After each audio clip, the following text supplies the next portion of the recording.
This is an astonishing story full of meaning and questions. So let's dive right into Luke 9:7-20.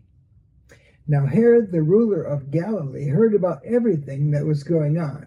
He was bewildered, because some were saying that John the Baptist had been raised from the dead. Others were saying that Elijah had appeared. Others were saying that a prophet from long ago had come back to life. But Herod said, I had John's head cut off, so who is it that I hear such things about? And he tried to see Jesus. The apostles returned. They told Jesus what they had done. Then he took them with him. They went off by themselves to a town called Bethsaida. But the crowds learned about it and followed Jesus. He welcomed them and spoke to them about God's kingdom. He also healed those who needed healing. Late in the afternoon, the 12 came to him, and they said, Send the crowds away. They could go to nearby villages and countrysides. There they can find food and a place to stay. There's nothing here. And Jesus replied, You feed them. The disciples answered, We have only 5 loaves of bread and 2 fish. We'd have to go and buy food for all this crowd. About 5,000 men were there. But Jesus said to his disciples, Have them sit down in groups of about 50 each. The disciples did so, and everyone sat down.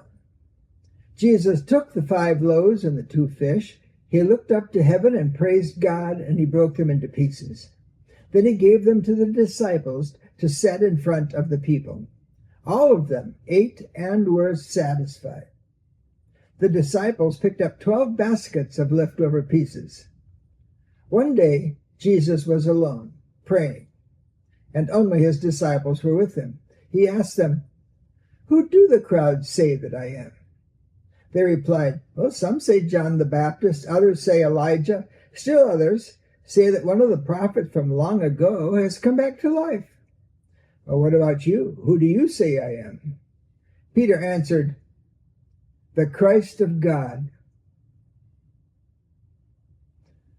Well, now, Luke has been stringing together the series of stories that lead up to this declaration by Peter.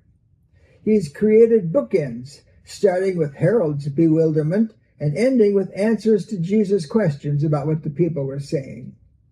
Notice that the crowds are saying much the same things that were reported to Herod, and I suppose that's why they were reported to Herod, because that's what people were saying. These are the bookends of the story. The whole shelf is pointing towards Jesus' identity, which will finally be revealed in an event to come. So what's included in this string of stories? Well, from chapter 9, Jesus has delegated his power and authority to 12 of his disciples, who are now called apostles. They are to act as emissaries, heralding in word and deed that the kingdom of God has come to Israel. Then they return to Jesus, all excited by what they've been able to accomplish in his name. Jesus knew that they needed rest and debriefing, so he didn't want them blabbing in front of a lot of people, not yet.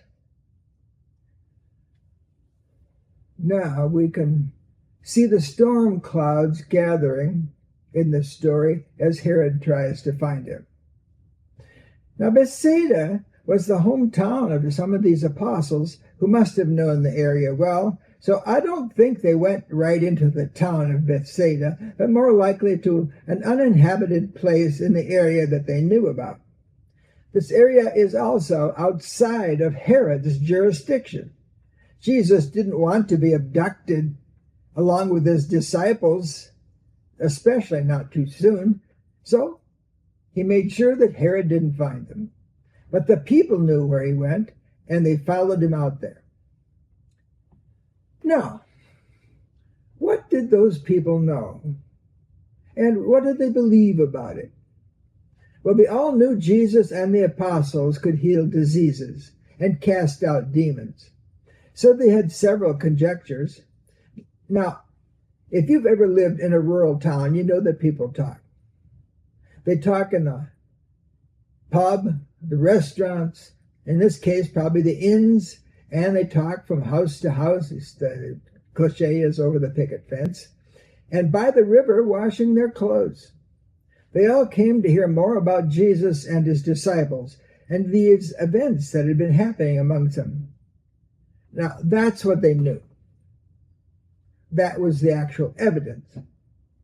So what did they believe about it? Well, I don't think they put two and two together just yet. I don't think they understood what these miraculous signs were pointing to. A reincarnated prophet? Nah. How could they? This is new stuff. It's sort of like when you look up into the blue sky and see those jet contrails overhead. You know there's something called a jet plane up there, but that's about it. Now, if you were a student of aeronautics, you'd know a whole lot more about it, and you might even be able to build a jet plane. I don't know. So anyway, you know they're up there, but you can only guess at what it means. If you're a fearful person, you might see that these white contrails are toxic spray dropping down on you. Some people believe that. Contrails. If you really knew nothing about it, you'd never guess that hundreds of people are up there in that aluminum can flying from one horizon to the other. As my wife jokes, jets only fly because all those people think they can. To accept the truth, you really have to suspend your disbelief, much as we have to do when we're watching a magic show. We all know that what we're seeing in a magic show isn't really possible, but you just go along with it, suspending your disbelief. A big, heavy jet full of people flying up in the sky. Just go with it, all right? But many of the people in that crowd had been healed and set free by the apostles' ministry, and they told their neighbors. Now they were converging on Jesus. Thousands of people covered the fields. Like, what is it? Woodstock circa 1 AD? What did they come to see? Had they come to see the U.S. president? What were they expecting? The Rolling Stones or Billy Graham? No, they wanted to see Jesus and hear Jesus speak, and some of them needed healing. Now, although Jesus had planned to speak privately with his apostles, he instead decided to go ahead and welcome these people because that's what he's here for. He's once again demonstrating the nature of the kingdom of God. Now, all those apostles. They had been doing all these same things with the power and authority of Jesus Christ. But now they were tired. Now they were hungry. Now they were annoyed at all these people. Tell those people to go away and buy food for themselves. But to make their complaint seem compassionate, they said, "It's a late hour." Now, Jesus takes their knowledge to an even greater height with an absurd challenge. Slowly, he turns from watching the crowds and looks directly at his apostles and says, "You feed them." "What?" they said. Now, this is not just like only a jet plane up in the sky. It's more like a mobile phone in your pocket is connecting to a satellite above the sky. And you're talking to someone on the other side of the earth. This is a whole different level of understanding. And you have little idea about how this is done, so you might conjecture to make sense of it. And that's what some commentators do with this story, who refuse to believe miraculous stories in the Bible. So they invent their own stories to make it seem more plausible to them. They're unable to suspend their disbelief, I guess. Like everyone had brought their own food, but Jesus told them to share instead of eating it themselves, so they had a grand church picnic. Or the people were shamed when a small boy offered his lunch, and so they shared their lunch with their neighbors. Well, the miracle then was that Jesus caused people to share with one another in a loving harmony like the kingdom of God. Yeah, that's a sweet idea. But that's not what the writer of the four Gospels say about it. They knew more. Yeah, the story doesn't allow for such speculation at all. Neither does it explain how Jesus did it or the reactions of anyone. It just says they were satisfied. I kind of like that. Luke only gives praise to God for this provision and then assumes that God heard him. Jesus looked up to heaven and glorified God. He broke the food into pieces. This much was done for every normal meal. Then Jesus gave the food to his disciples in front of the people, and all of them ate and were satisfied. And it just kept coming, didn't it? So Luke adds an aside so the readers would know what a big deal this is, because otherwise it's just like, what? He says, there were 5,000 men fed and satisfied.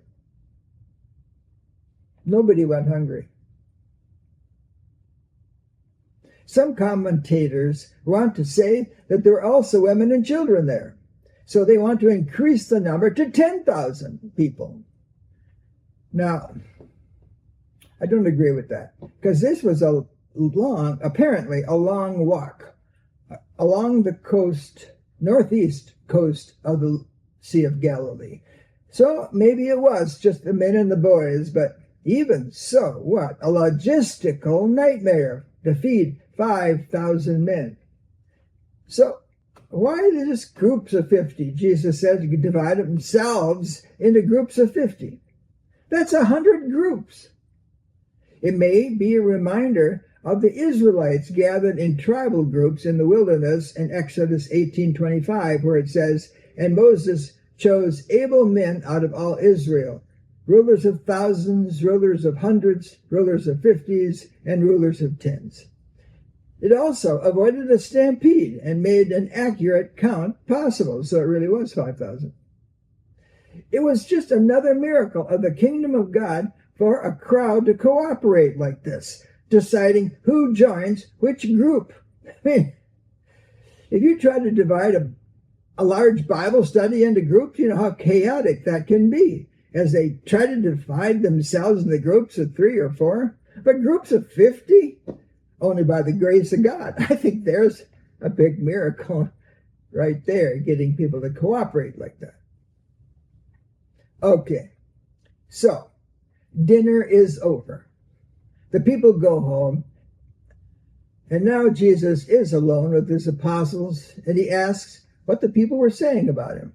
And they answer about the same things that were told to Herod, because basically they didn't think they knew what Jesus was leading them to think.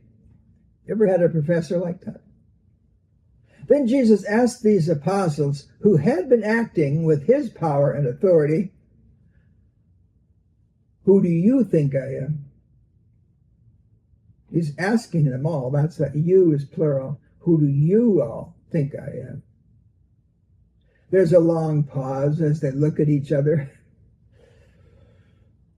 The realization is dawning on their faces as Jesus watches their knowledge turn into understanding.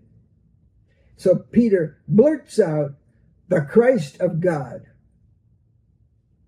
But then Jesus tells them a strange thing. Keep it a secret for now.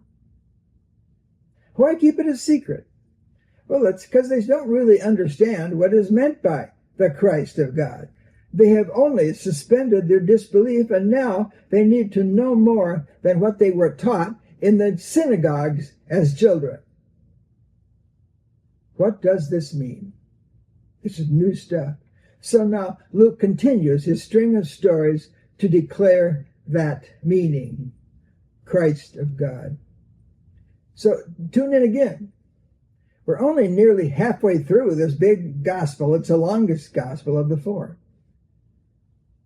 And the climax of this gospel is coming halfway through the book. Wait for it.